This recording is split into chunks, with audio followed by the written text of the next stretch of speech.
Hey guys, tonight we're heading somewhere quiet. Too quiet. The kind of silence that doesn't soothe, it scratches at your nerves. You're not a princess, not a warrior, not even a milkmaid with a scandalous side hustle at the market. No, tonight, you're becoming something much more mysterious, much more feared, and, for our purposes, much more uncomfortable. You're becoming a medieval nun. So, before you get comfortable, take a moment to like the video and subscribe, but only if you genuinely enjoy what I do here. Also, I'd love to know where you're listening from and what time it is right now. Drop that in the comments. Now, dim the lights, maybe turn on a fan for that soft background hum, and let's ease into tonight's journey together. You are 15, maybe 16, and your parents have decided it's time. You haven't sinned particularly badly. You haven't shown mystical talent or visions of the Virgin. It's just that your family can't afford a dowry, and they've got 3 other daughters to worry about. So off you go, robed in white linen, holding a candle in a procession that feels more funeral than wedding. You whisper your vows at the altar, not of love, but of obedience, chastity, and poverty. And just like that, the doors of the convent close behind you. Forever. Your hair is cut off. That's the first thing. Snipped to the scalp, sometimes burned to discourage vanity. It's symbolic, they say, a severing of your ties to the outside world, a shedding of worldly pride. But it mostly feels cold and itchy. The coarse woolen veil they slap on top doesn't help. Neither does the sackcloth robe they give you, which smells faintly of candle wax and damp stone. You try not to cry. Tears are considered undisciplined, weak. But you do swallow hard when the abbess, whose eyes look like they've stared down 10 generations of fear, reads out the rule of Saint Benedict. That rule is your new life now, a rigid code governing your every breath. You don't get a room. You get a cell, a stone cubicle just wide enough for a straw pallet and a wooden cross. There's a single slit in the wall for light, and it lets in more cold than sun. No fire, no curtains, no comfort. But hey, at least your soul is safe. Your first night is the longest you've ever known. No pillows, no blankets, no warmth beyond the coarse habit you sleep in. Your mind wanders to your sister's wedding feast, to your brother's dog, which always hated you, to that boy you once dared smile at through the hedgerow, and the way his face flushed before he ran. You're not allowed to write to anyone. Morning comes not with a sunbeam or a rooster's call, but with the shrill clang of the convent bell. You flinch. You'll get used to that sound. It rings for prayer, for meals, for confession, for penance. It'll ring in your ears even when you're sleeping. The abbess greets you in the chapel, flanked by older sisters who move in eerie unison, their eyes blank. They've already memorized the entire psalter. You, meanwhile, are struggling to remember which direction to bow. No one explains what's coming next. There's no orientation packet, no friendly men or none, with a new here badge. You're expected to absorb everything by watching. How to fold your hands during Mass, how low to keep your eyes when speaking, how not to trip over your own robes while carrying a steaming bucket of laundry water. And then there's Latin. Lots of Latin. You speak no Latin. But the chants begin anyway, pouring out of dozens of mouths, as if the air itself knows the words. You mumble along, hoping no one notices you're saying Domino's Pizza instead of Dominus Vobiscum. By midday, your knees ache. Not from walking, no, you haven't walked far, but from kneeling. Always kneeling. For prayers, for silence, for apology. The stone floor doesn't care about your youth or your bones. And you'll get no cushion unless you earn one, which takes years. Outside, the world moves on. Children run in meadows. Merchants argue over grain. Someone falls in love. You hear it only faintly through the convent's high walls. A bird's chirp, a donkey braying, then silence again. The rule says you're the bride of Christ now, but it doesn't feel like a wedding. It feels like being buried alive, except the coffin has hymns. Historians still argue whether women chose this life willingly or were coerced by families eager to offload responsibility. Some point to letters written by ecstatic nuns experiencing divine visions.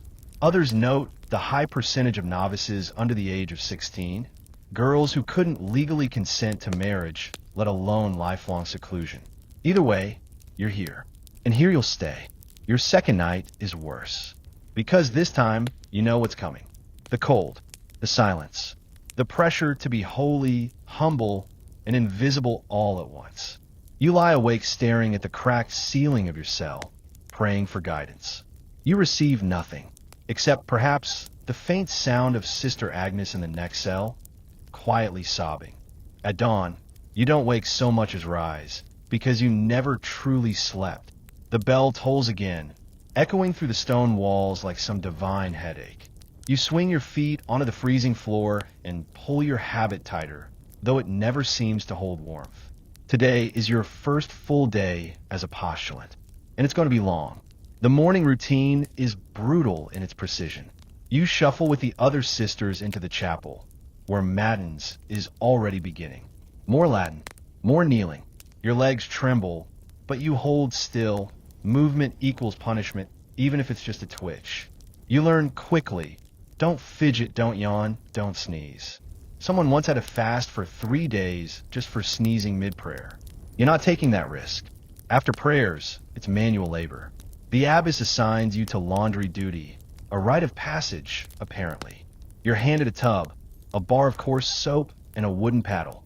There's no warm water, and the wind cuts through your sleeves as you kneel at the stone basin. Your fingers go numb, but you're expected to scrub harder, not slower. You glance at Sister Beatrix beside you. Her knuckles are raw and pink, her hands cracked like dried parchment. She doesn't even flinch. You wonder how long it takes to become that numb. But you're not just scrubbing linen.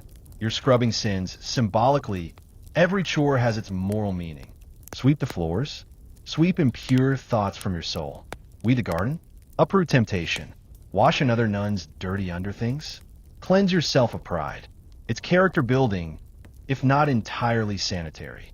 And you'll need that purity because confession is next. You're not ready. You haven't even figured out what's considered sinful in here yet. Is dreaming of stew a sin? Is wondering what happened to your old slippers a sin? Is wishing the abbess would fall into a well of mortal sin? You mutter something about impure thoughts. The confessor nods. He's heard worse. Probably from Sister Gertrude, who keeps glaring at you for reasons unknown. Maybe you took her favorite laundry paddle. Historians still argue whether convent life was truly oppressive or simply misunderstood. Some point to records of nuns who ran thriving gardens, managed estates, even wrote manuscripts. Others highlight the strict surveillance, forced penance, and cases where women were imprisoned within cloisters by their own families. One monk called it a cage of living flesh.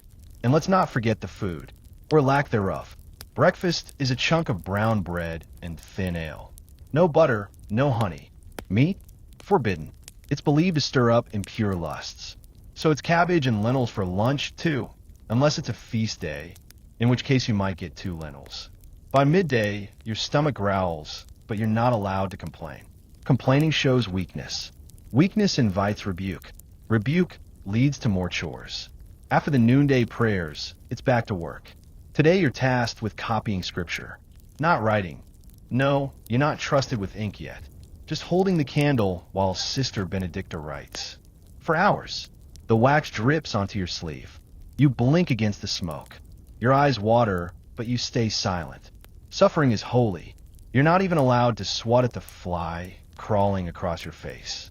Then comes the hour of silence. It sounds peaceful, doesn't it? It's not. It's enforced silence. No speaking, no gestures, not even humming. If your sandal squeaks too loudly on the stone floor, Sister Agnes might hiss at you. And she's got an unnerving aim with a well-rolled scroll. Eventually, evening comes. You recite Vespers with the others, your voice hoarse from the day's chanting. It's dark now. The wind howls outside.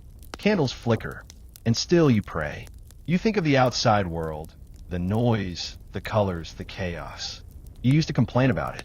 Now, you miss the sound of street vendors, the feeling of sun on your arms, the taste of your neighbor's overcooked stew. You don't know what day it is, or what season. Your hair's been under a veil, so long you're not sure if it's still growing. And when you catch a glimpse of your reflection in the basin water, it startles you. That girl looks older, paler, smaller. At Compline, the final prayer of the day, You kneel again. Your knees are calloused now. That didn't take long. You whisper the closing line. May the Almighty Lord grant us a quiet night and a perfect end, and wonder if that's a polite way of saying, please let me sleep without nightmares tonight. Back in your cell, the straw pokes your back. You hear rats scuttle in the walls. Your fingers twitch involuntarily, aching from cold and candle wax. You wrap your robe tighter. It doesn't help. A small cough echoes down the corridor. Then silence. You start to drift. And just as you feel yourself slipping into sleep, the bell tolls again. Midnight prayers. You groan. Softly. Internally. But you rise. There's no escape. You are a nun now. You shuffle into the chapel again, feet dragging, shoulders sagging. Midnight matins isn't optional, and it certainly isn't brief. The candlelight dances off the stone arches above, but your eyes are too tired to appreciate the architecture. You mouth the psalms, the Latin syllables tumbling from your lips more from memory than meaning. You've lost count of how many times you've chanted asterisk, Domini, exaudi orationem meum. Asterisk Lord, hear my prayer. Honestly, if he's been listening, he hasn't sent much feedback. After matins, there's a brief return to your straw mattress. Sleep, if you can call it that, comes in cold, jagged slivers. Your dreams are strange. Half-lit corridors, endless bells, Sister Gertrude shaking her finger at you for dropping a candlestick. You jolt awake to the faint sound of Gregorian harmonies echoing down the hall. This is life in the cloister. Morning comes again, officially this time. The bell rings before the sun dares peek over the horizon. You slip on your veil, secure your cincture, and trudge once more to chapel. The rhythm is constant. Wake, pray, work, pray again, sleep if permitted. You begin to suspect the abbess doesn't believe in free will, only schedules. Today's your turn in the infirmary. You're not sure what's worse, watching the sick suffer with no real medicine, or realizing you're expected to pretend pig fat salve is a miracle cure. The convent's idea of healing involves herbal tinctures, whispered prayers, and the occasional bloodletting. You hold a chipped clay bowl, while Sister Edith bleeds a red-faced novice who saw visions. You suspect she just skipped breakfast. The air is thick with thyme and something vaguely moldy. You crush dried lavender in a cloth pouch and tie it to a young nun's wrist. It's supposed to balance her humors. She throws up anyway. Historians still argue whether medieval infirmaries were acts of compassion or places of confinement. Some accounts suggest they were progressive for their time, nuns administering poultices and warm broth with genuine care. Others read more like punishment detail, overcrowded, understaffed, filled with women too ill to hide their suffering. At one point, you're handed a tray of spiced wine and told to offer it to Sister Magdalene. You do, then realize it's not wine. It's a mixture of vinegar and wormwood, and she drinks it like it's the finest Bordeaux. Her eyes roll back. The Lord has lightened me, she whispers, and falls asleep mid-sentence. You hope she wakes up. By midday, your shift ends. You eat more cold bread, this time with a smear of something gray-green that might once have been peas. You eat it anyway. You always eat it. Hunger's more convincing than curiosity. Then it's back to the scriptorium. This time, they'll let you try lettering practice. You're handed a quill and told to copy asterisk, Ave Maria, gratia plena. Asterisk over and over. You're not halfway through the first line before you splatter ink all over the vellum. Sister Benedicta sighs so loudly it could pass for Gregorian chant. You blot the page with your sleeve and keep going. You notice Sister Clare a few desks away. She's illuminating a capital letter, a swirling gold Q, its tail sprouting vines and roses. It's gorgeous, delicate. She's been at it all week. You wonder how she stays so steady. Maybe she's secretly dead inside. Or maybe she's found some strange peace in repetition. Suddenly, the abbess appears behind you. You stiffen. She scans your work, says nothing, then walks away. Somehow, that's worse than a scolding. In the late afternoon, you're sent to the gardens. The air is cold, but at least it smells like dirt instead of unwashed linens. You're instructed to weed the root beds. Parsley, onions, and something Sister Martha insists is good for spleens. You ask what a spleen is. She says something the devil hides in. You let that one go. Another novice tells you to be careful around the scarecrow. Not because it's cursed, though it does look suspiciously lifelike, but because someone once confessed their sins to it by accident. Apparently, it gives good advice. You kneel in the dirt and pull weeds until your knees ache. A beetle crawls into your sleeve. You pretend not to notice. Later, at supper, you're finally allowed to speak. Quietly, only about holy matters, but still conversation. You share a bench with Sister Judith, who insists she saw the Virgin Mary in her oatmeal last week. You nod and spoon your lentils. You don't see any saints, just more lentils, and more silence. Always the silence. The abbess stands and clears her throat. Tonight's reading is from St. Jerome, about the dangers of vanity. You glance down at your smudged habit and cracked hands and wonder who in this convent could possibly be guilty of vanity. You're dismissed just before nightfall. You head back to your cell, where the straw mattress has slightly less straw than yesterday. You lie down, close your eyes, and immediately the bell rings. Again, you rise. Again, and it hits you. Time doesn't exist here in the usual sense. Days blur into chance. Chance into chores, chores into prayers. There are no Saturdays, no holidays, just the cycle, the silence, the prayers, and the aching hope that someday, just someday, you'll remember why you came here in the first place. Your hands are raw by morning, calloused from scrubbing stone steps with water so cold it feels like penance just to touch it. You're on cleaning duty this week, a blessing, according to Sister Agnes, who says polishing God's floor is good for the soul. You suspect God would be fine if his floor had a bit more dirt and a bit less back pain.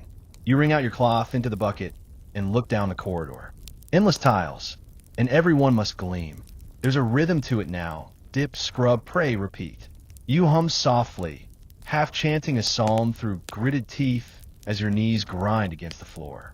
Even the act of cleaning here is holy. Or at least, that's what they tell you. One novice joked that dusting the altar was her spiritual exfoliation. She's now forbidden to speak for a month. You shuffle into the refectory when the bell rings for the morning meal. Breakfast is more of a suggestion than a celebration. A thin barley porridge, a crust of yesterday's rye, and water ladled from a wooden bucket that's seen better centuries. You eat it without complaint, or teeth, eventually. Sister Theophania reads aloud while everyone chews. Today's passage is about job and suffering. Naturally, you glance around and notice several sisters chewing with the kind of detached reverence that only comes from complete spiritual surrender or total emotional burnout.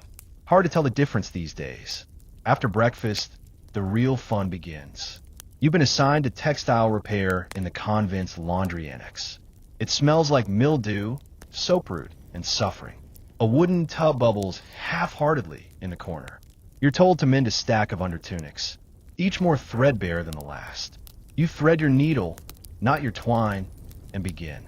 One tunic has a suspicious stain. You don't ask questions. The process is painstaking. Stitch, patch, knot. A tear here, a hole there. You learn quickly that fingers bleed fast when needles are dull, and medieval convents aren't known for luxury sewing kits. But here's the strange part. You start to enjoy it. Or maybe enjoy is too strong a word. You begin to accept it. The steady rhythm, the small victories, the sense that at least this task can be finished, unlike your eternal march towards sainthood. Historians still argue whether nuns took pride in their labor or simply endured it as spiritual training. Some letters suggest they found solace in creation, even in socks. Others sound more like cries for help, hidden beneath Latin pleasantries. Once your sewing shift ends, you're handed a linen sack and told to fetch ashes from the outer hearth. Apparently, it's your turn to prepare the scouring powder for tomorrow's floor washing. You head into the courtyard, where the wind bites through your habit like it holds a personal grudge. A pair of crows watches you from the cloister wall. You consider asking if they want to trade lives.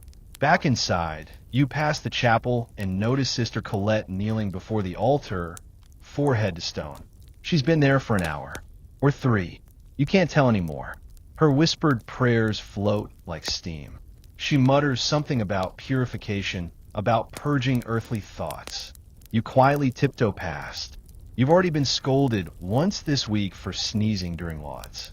By mid-afternoon, your body feels like it's been folded, baked, and reassembled by a committee of particularly unforgiving saints.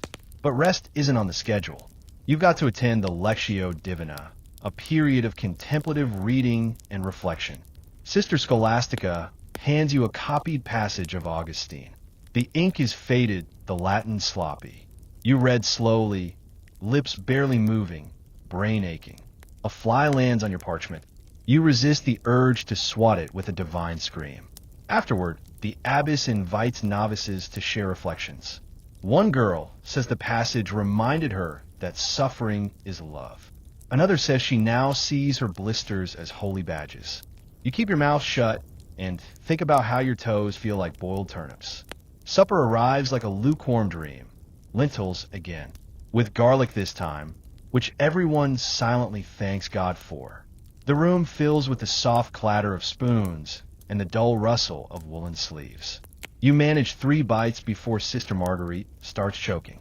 No one panics. She chokes often. Sister Agnes pats her back like it's just another Tuesday. When the bell rings again, you shuffle back to your cell, rubbing your arms through the coarse fabric of your habit. Your straw mat looks strangely inviting. As you lie down, the cold presses into your bones like another vow you didn't agree to. Outside your narrow window, stars flicker behind iron bars. The moon is a sliver, thin and distant like hope. You clutch your blanket, such as it is, and close your eyes. Then the bell rings again. You groan softly. Another prayer session. Because God, apparently, does not sleep. By the time you drag your aching limbs out of bed for the 3rd time tonight, your eyes feel like parchment, dry, thin, and ready to tear. You pull your veil over your head, fumble with the wooden latch on your cell door, and file silently into the corridor. Candles flicker like exhausted fireflies. Your bare feet whisper across the cold flagstone. It's time for matins, midnight prayers, because nothing says devotion like praying when your body is begging for unconsciousness. You join the line of nuns moving like shadows through the passage, each wrapped in the same woolen habit, each with the same slack, sleep-starved expression. You all look like the saddest cult that ever tiptoed toward enlightenment. Inside the chapel, the air is thick with old incense and older regrets. You kneel. The stone is cold. Your knees protest. Your stomach growls. But the psalms begin. You chant in Latin, each syllable curling out into the chill like a ghost. It's supposed to elevate your soul. You're not sure it's elevating anything except your sleep debt. Across the aisle, Sister Petronilla nods off mid-verse, nearly face-planting into her prayer book. No one flinches. This happens nightly. A candle sputters, then dies. A metaphor, maybe? You recite a prayer for humility, one for the Virgin, and one for the souls in purgatory. You suspect your own is halfway there already. Still, you sing. That's what nuns do. They suffer beautifully. They turn groans into music. Or at least they try. Historians still argue whether these late-night vigils brought genuine spiritual peace or simply broke the human spirit enough to make obedience inevitable. Some medieval chroniclers describe them as mystical experiences. Others wrote about nuns hallucinating angels after weeks of broken sleep. You're not sure if you're close to God or just seeing spots. The prayers end, and the nuns rise, murmuring blessings. You shuffle back to your cell. It's still dark. The night is far from over. You lie down again, pull the scratchy blanket to your chin, and stare at the cracked ceiling. A draft worms its way through the stone wall and curls around your toes. You dream briefly, something about bread. Then the bell rings. Lauds. Already? You whisper a prayer for patience or a time machine. The routine grinds on. Prayer, work, prayer, bread, prayer, collapse. There's a comfort in the rhythm, like being rocked by a very strict, mildly resentful mother. You get up. Again. The courtyard is misty, lit by the faintest kiss of dawn. You walk in silence with the other sisters. Birds chirp. A donkey brays somewhere beyond the wall. The convent rooster coughs rather than crows. Back inside, you rinse your face in the basin, just cold water and a cloth. No soap. Your reflection stares back from the surface, blurred and bleary-eyed. Your once shiny hair is hidden beneath layers of linen, your skin pale and tired. You sigh. Then you're off to the scriptorium. Copying religious texts sounds noble, holy even. In reality, it's hours of squinting at faded ink, holding a quill with aching fingers, and trying not to sneeze on the parchment. You're not allowed to complain. Complaining is worldly, and being worldly is sin. Your job today is to correct errors. Sister Cecilia has accidentally written Mulier's women instead of Melita's soldiers in a passage about martyrs. You wonder if it was really a mistake. Probably not, but you fix it, dipping your quill in ink made from oak galls and regret. Here's the fringe fact. Some nunneries secretly wrote feminist prayers. Hidden in the margins were doodles, riddles, and sometimes bold lines like, "She who obeys with love is not less than he who rules with pride." Clever, quiet, dangerous. A tiny spider crawls across your hand as you write. You pause. The rule of Saint Benedict says even the smallest of God's creatures deserves respect. You gently brush it aside. It falls off the desk and is promptly crushed under Sister Clotilde's sandal. So much for that. You take a break and stretch your fingers. The abbess walks by and reminds everyone that laborar est orare. To work is to pray. You nod, smile, and silently pray for lunch. Spoiler, it's boiled turnips again. You eat while staring out the window. The garden glows faintly with dew. A bee bumps against the glass. You envy its freedom, but you also envy its ability to sting. After lunch comes confession. You kneel behind a worn screen and try to think of something sufficiently sinful.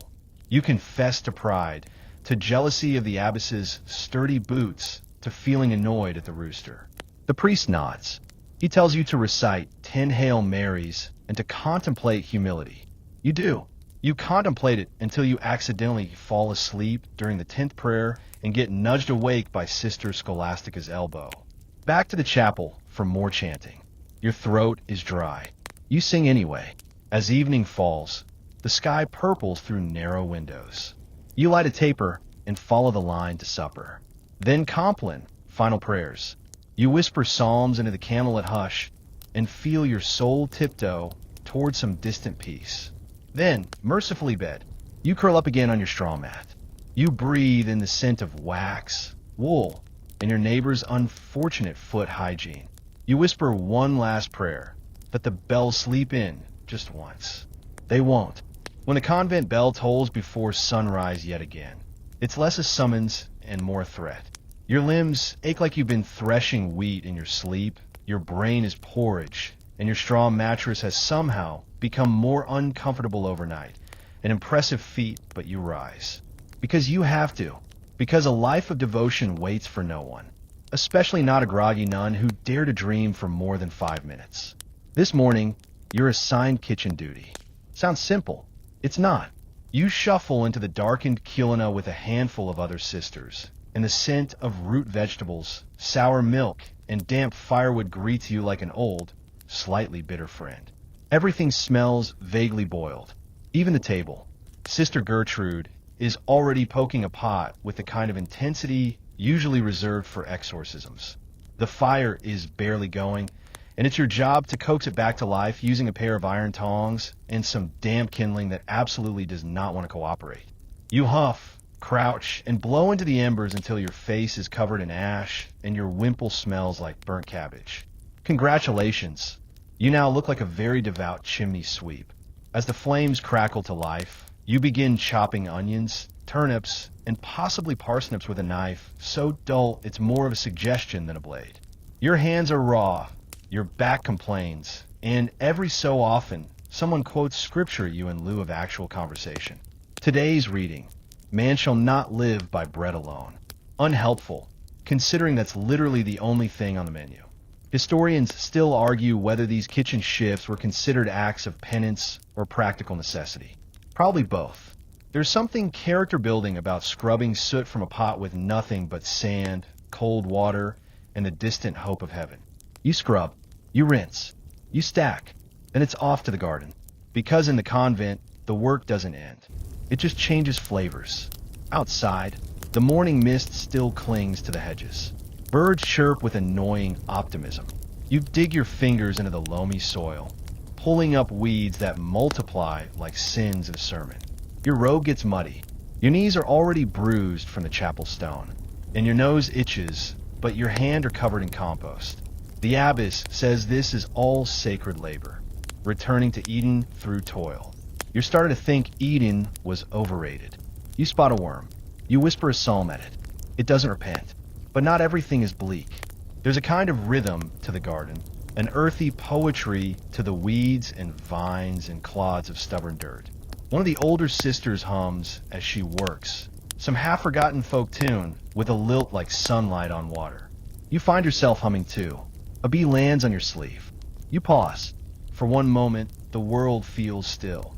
Then Sister Felicia trips over a rake and swears in Latin. Back to reality. The garden shifts in a laundry hour. Wet linens are dragged from buckets and slapped onto wooden frames with more force than strictly necessary. You ring, you hang, you mutter apologies to your aching wrists. The linen is stiff. The air is stiff. Everything is stiff, especially your spine. Quirky fact: some nunneries believe that soap, when available, should be used sparingly, as cleanliness could breed vanity. So instead, they relied on ash, sand, and sun. Your hands are cracked. Your soul is exfoliated.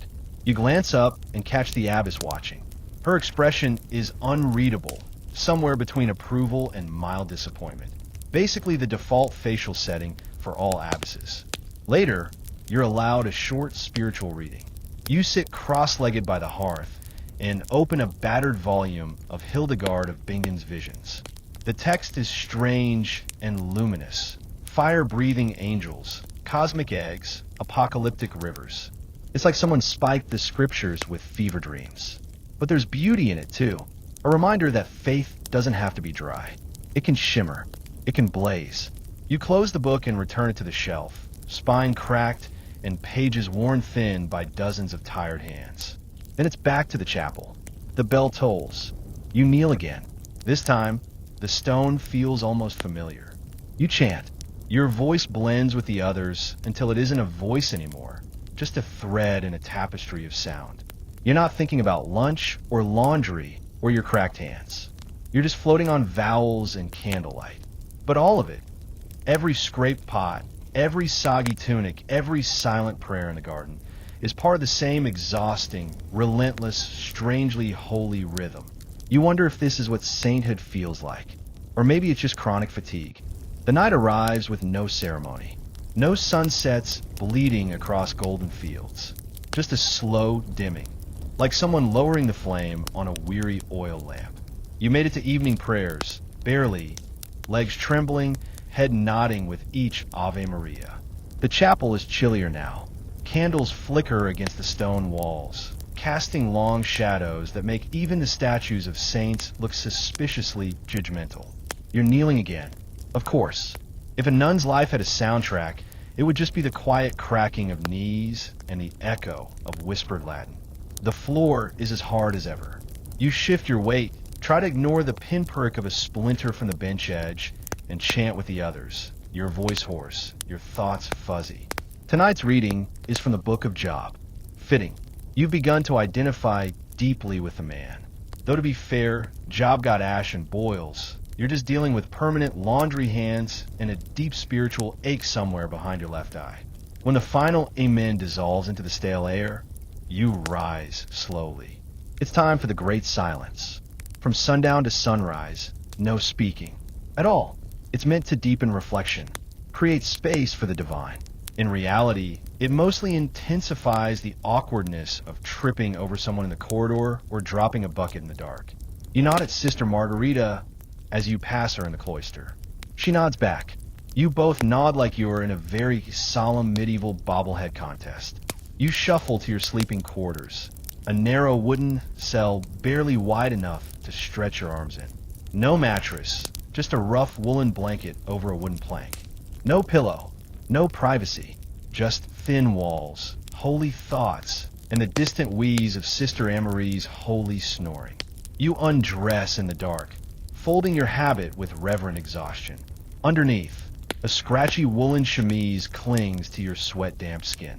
It smells faintly of onions and incense. You sit on the edge of your plank.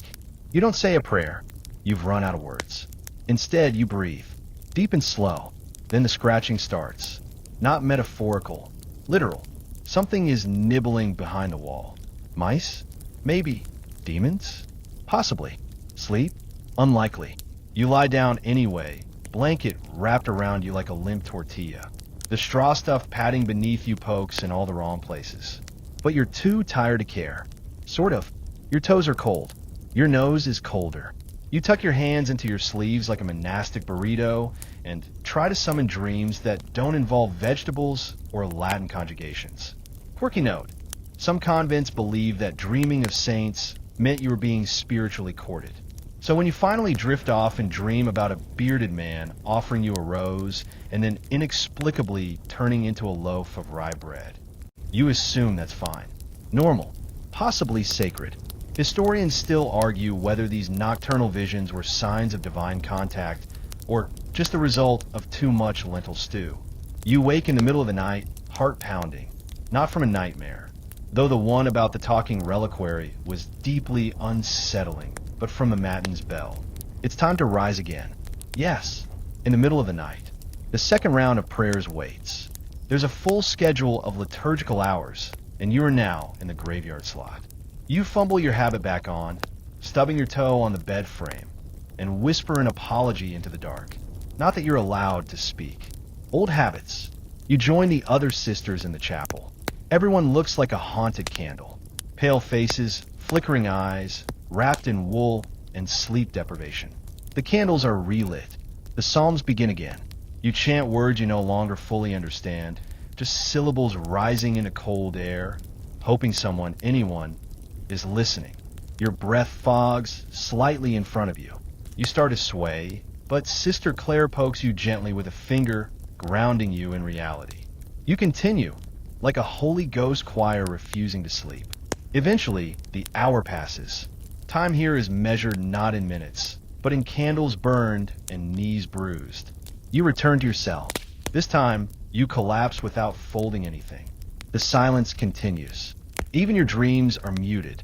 In this rhythm, wake, pray, labor, pray, sleep, briefly, and pray again. You start to feel time stretching. The days blur. The nights shrink. And in this swirl of routine, something strange happens. You start to forget who you were before. Before the robes. Before the silence. Before you were addressed as sister. You are a voice among many. A silhouette in a line. A sleep-deprived, slightly hungry, probably lice-adjacent servant of God. And somehow, tomorrow, you'll do it all again. When dawn returns, it doesn't arrive gently. It creeps in with an early bell, barely past the last dark, dragging you from a dream where you were allowed to eat cheese and speak your mind. You roll upright on your wooden plank, spine popping like distant musket fire. No one ever told you sanctity came with sciatica. The convent begins to stir. A rustle of habits, the hush of feet on stone, and the scratch of a broom somewhere in the cloister walk. You shuffle out of your cell, fastening your robe with the same knot you tie every day. It's not fashion, it's function. Your hair is pinned tight again. Vanity is a sin, and flyaways are apparently too. The mirror, if you're lucky enough to glimpse one, reflects mostly dark circles and faint regret. Out in the cloister garden, the sky is still smudged with ash-gray clouds. It's your turn for herb duty. The convent keeps a modest apothecary, and someone's got to weed the wormwood and clip the mint. You trudge to the plot with your wicker basket, knees creaking like an old chapel door. The air is wet and cold, the earth between your toes colder. A few chickens peck nearby. One looks at you with silent judgment. You tell yourself it's projecting. You kneel in the soil and start to pick. This part at least has its peace. The lavender calms your nose. The rosemary clears your head.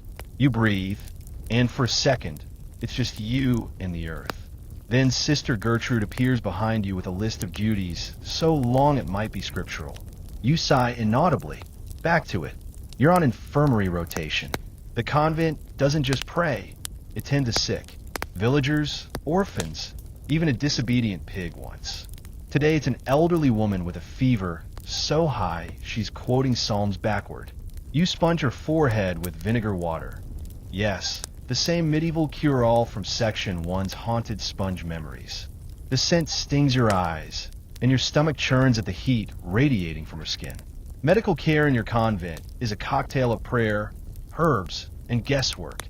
Some nuns are famed for their healing knowledge, though historians still argue whether they were proto-doctors or just lucky with lavender.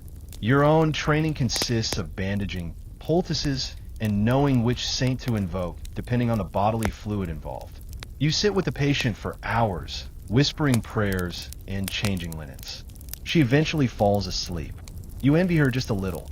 The rest of the morning passes in a blur of cloth washing, pew scrubbing, and mending robes with hands that keep forgetting which stitch goes where. The sewing room is a tiny chamber of bent backs, hushed sighs, and the occasional muttered curse when a needle pricks a finger. One sister crosses herself every time she bleeds, just in case it's a sign. You try it. Nothing happens. You carry on. Midday arrives with another bell. Time for the main meal. The refectory is long and narrow, benches lined like rows of solemn ducks. The food, if you can call it that, is brown and mostly wet.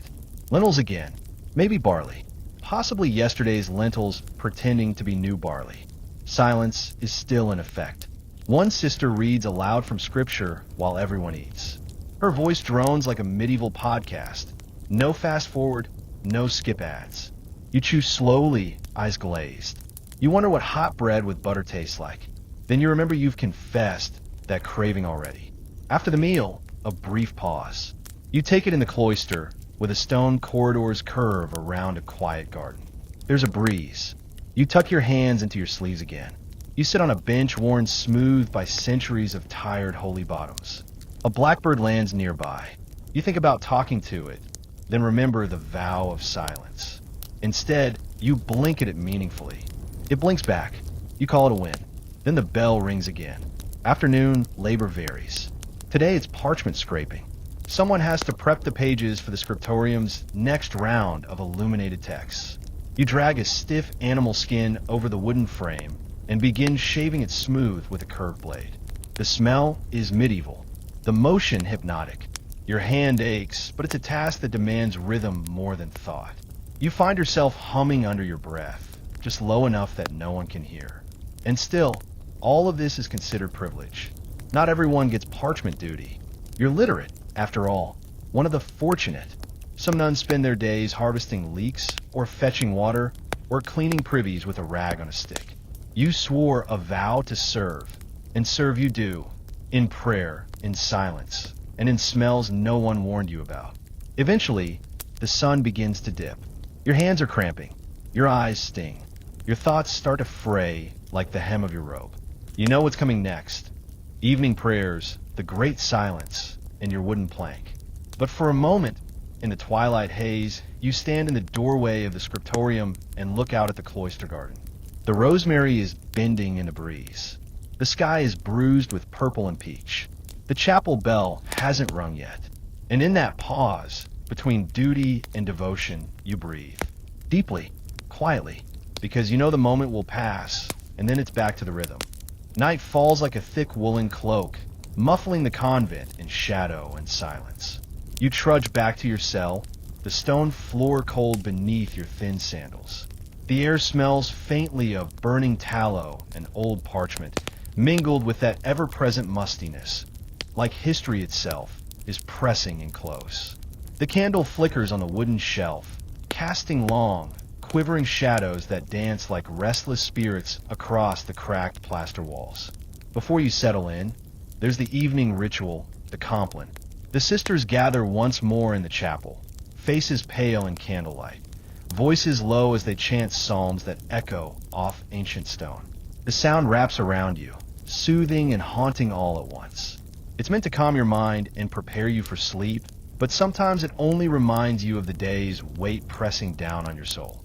Sleep, when it comes, is uneasy, Your thin mattress, a straw pallet stuffed into a rough sack, offers little comfort, and the wooden plank beneath seems to grow harder with every passing night. Your body aches from the day's chores, your muscles tight and knotted like the heavy cords that bind your habit. Dreams flit in and out of reach. Visions of freedom, laughter, warmth, then vanish like smoke at dawn. You try to steady your breath, counting each inhalation like a prayer. The vow of silence feels especially heavy now, as if it's wrapped around your throat, stifling more than just your words. Occasionally, you hear a soft sob from the cell next door, a sister wrestling her own private demons in the dark.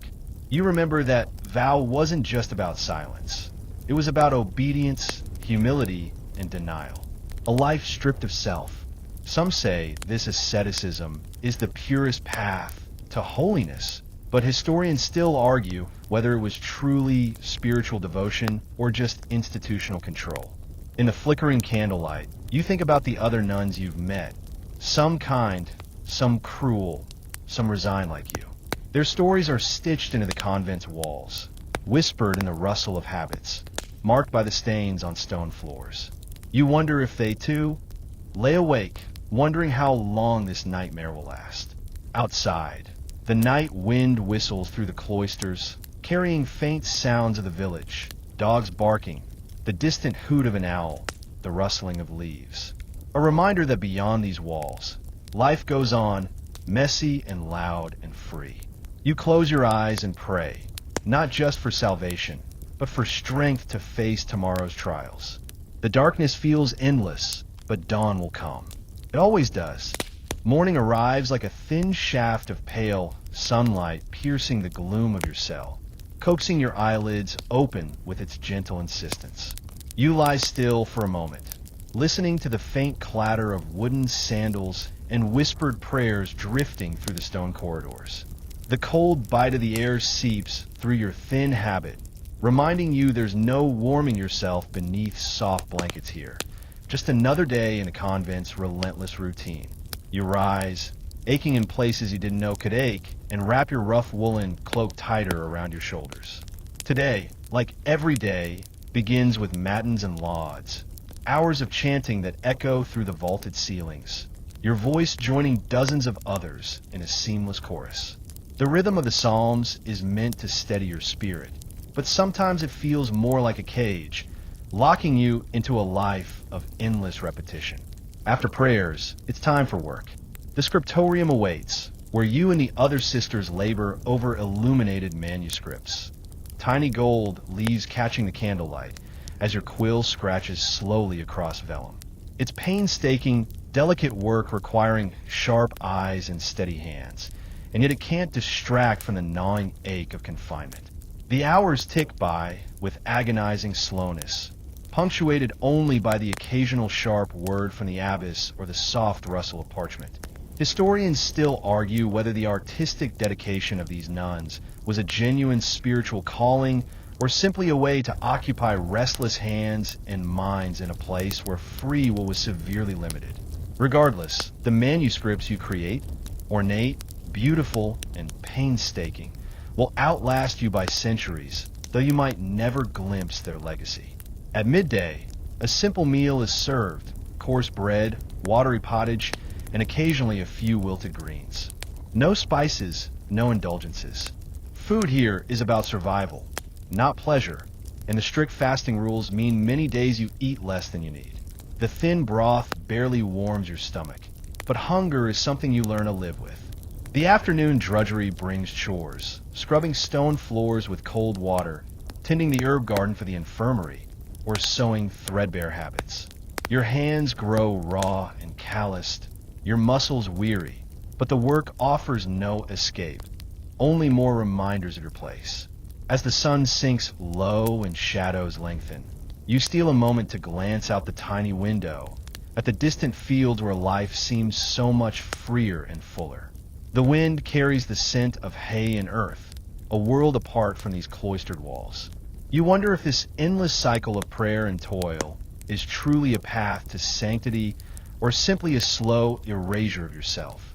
Some sisters whisper that faith sustains them, Others confess doubt in hushed tones.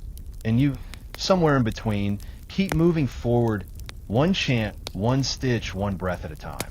The nights in the convent are a different kind of trial. After Vespers and Compline, a final round of prayers that pull at your eyelids like an anchor, you trudge back to your cramped cell. Its cold stone walls feel closer than ever in the dim candlelight, shadows dancing like restless spirits. There's no comfort here, just a narrow straw mattress and a thin wool blanket, barely enough to keep out the chill. Sleep comes in fits, interrupted by the sound of distant footsteps or the soft rustling of habits in the dark corridors.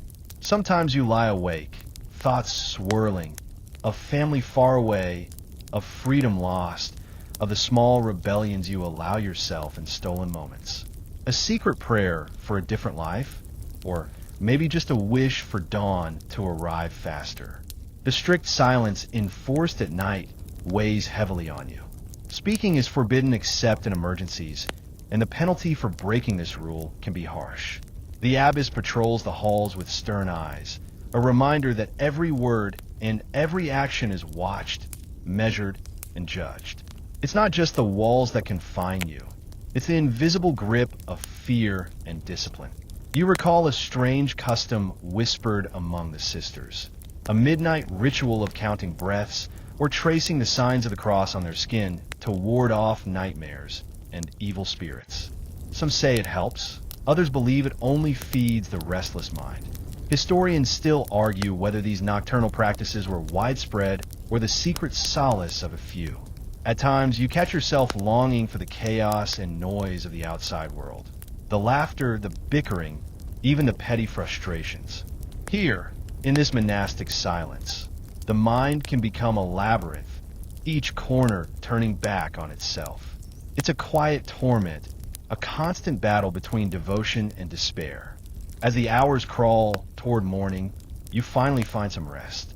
The cold never fully leaves, and your dreams are haunted by visions of a life you might have had. But tomorrow, like every day, the bell will toll again, pulling you back into the relentless rhythm of the convent. Morning breaks with a piercing bell that slices through your foggy sleep like a blade. You rise, muscles stiff and mind groggy, only to face the relentless cycle once more. The day begins with lauds, the earliest prayers, recited while the world outside still clings to darkness. Your voice, hoarse and barely awake, joins the chorus of sisters echoing through the cold stone chapel. Breakfast is a meager affair, usually a crust of stale bread and some watered-down ale or weak herbal tea. There's no room for indulgence here. Food is a means to survival, not comfort. You remember tales of some convents where fasting was so severe that nuns fainted mid-chant, their bodies hanging limply from the narrow benches. Historians still argue whether such extreme fasting was common discipline or exaggeration by critics. The hours that follow are filled with grueling labor, scrubbing floors, copying manuscripts by candlelight, sewing vestments with fingers numb from cold. Your hands ache constantly, cracked and raw. The abbess insists on perfection, and mistakes are not tolerated. Once, you overheard an elder sister recounting how some nuns even chewed hemp seeds or drank strange herbal concoctions to numb the pain, fringe remedies that might have helped or harmed in equal measure. Your clothing, a stiff habit of course, will dyed in muted indigo or russet, scratches at your skin. The veil hides your hair, but does little to shield you from the biting draft that sneaks through the cracks in the stone walls. A wooden bucket beside your bed holds water for washing, but privacy is a joke. Every movement is monitored, every glance noted. You catch a glimpse of yourself in a cracked wooden mirror, pale, hollow-eyed, lips dry and pressed tight. There's a peculiar kind of beauty in the suffering, the abbess says, but it feels more like a slow erasure of self. You remember a strange medieval belief that sweat was a manifestation of sinful passions, something to be controlled or punished. Some sisters wore rough hair shirts or metal chiliches beneath their habits, pressing discomfort into flesh as penance. Historians still debate whether this asceticism was truly chosen or forced upon women by rigid ecclesiastical systems. But you know firsthand, the convent is less a sanctuary and more a cage, where your spirit is chipped away, one long day at a time. The afternoon stretches endlessly, a slow march through repetitive rituals and duties that test both your body and mind. After the midday prayer, sext, you're sent to tend the infirmary, a dim, chilly room smelling faintly of herbs and despair. The six sisters lie on straw-stuffed mattresses, moaning softly or silent in their suffering. Your role is basic care. Fetch water, change bandages, and offer quiet company. Yet even these small acts feel heavy, as if sorrow itself weighs down your limbs.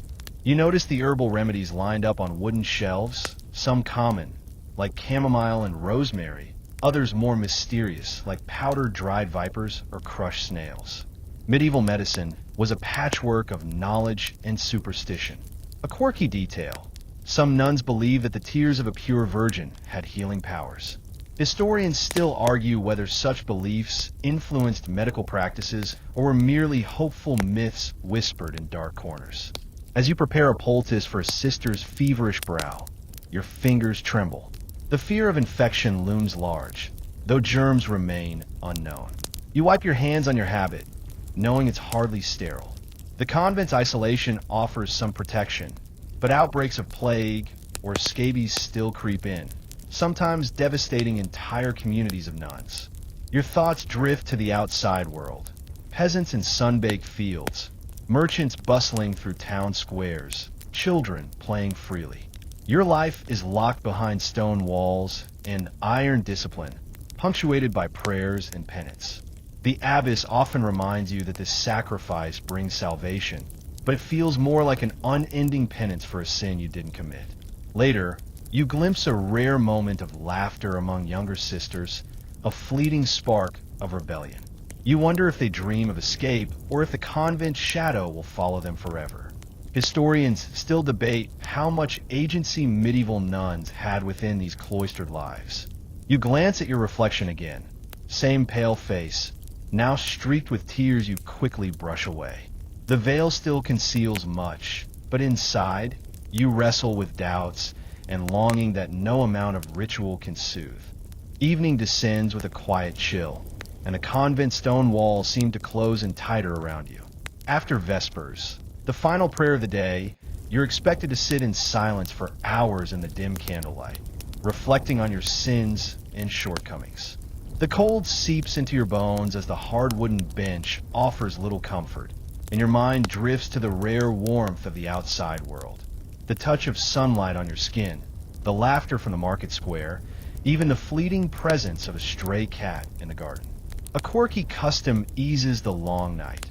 Some convents employed night watches where a few sisters took turns walking the cloister to keep prayer alive and ensure no one slipped into forbidden rest or worse, mischief. You wonder if those walks helped guard the soul or simply ward off boredom and loneliness. The abbess's voice still echoes in your memory, stern and unwavering, reminding you that silence is sanctity and stillness a path to divine union. But sometimes the silence feels oppressive, like a heavy cloak smothering your very breath. Historians still argue whether this enforced quietude was truly spiritual discipline or a form of control to suppress rebellion. You try to focus on your breathing, to pray away the ache in your heart. Your habit feels heavier than ever, a symbol of chains disguised as devotion. The candle flickers, casting dancing shadows on the cold stone, and you feel as if those shadows are the ghosts of countless sisters who came before, trapped in the same endless night. In this dim solitude, your thoughts unravel, and the yearning for freedom becomes a whispered prayer of its own. You clutch your rosary tighter, wondering if salvation lies beyond these walls, or if the convent is a prison gilded with gold and grace. The final hours before dawn stretch on, a slow, silent vigil where every tick of time feels drawn out and thick with meaning. You sit alone in the chapel, the cold stone floor beneath you and the faint scent of incense lingering in the air. Your fingers fumble over the beads of your rosary, tracing prayers that sometimes feel more like desperate pleas. The world outside remains dark and distant, but inside, the weight of centuries of vows and silence presses down on you like a physical thing. You reflect on the day's endless rituals, chanting in unison, the strict schedules, the relentless scrutiny from the prioress, and realize that this life leaves little room for personal desire or joy. The idea of a holy existence feels more like a relentless endurance test, one where your body and spirit are continually taxed and rarely rewarded. Here's a quirky bit. Some nuns reportedly used elaborate knots in their veils as secret messages, a subtle rebellion woven into fabric. It's a reminder that even in such rigid systems, the human spirit finds tiny cracks to shine through. Historians still argue whether convent life offered genuine refuge for women escaping worldly hardships or if it was another form of confinement under religious guise. Either way, for you, the line between sanctuary and prison blurs every night. As dawn's first pale light begins to creep through the stained glass windows, you finally rise, numb and weary, but ready to face another day of devotion, discipline, and dreams deferred. The convent's bells toll softly, a haunting lullaby for the restless soul. Now, slow your breathing. Let your eyelids grow heavy as you rest back into the softness of your bed, or wherever you find yourself listening. Imagine the stone walls of that medieval convent, silent and still, as the world outside turns quietly toward morning. The endless prayers, the cold floors, the strict discipline, they all fade away like the last flicker of candlelight. You are safe here, wrapped in calm. The whispered chants become a gentle lullaby, not a burden. The veils, the vows, the weight of centuries ease off your shoulders like a warm shawl.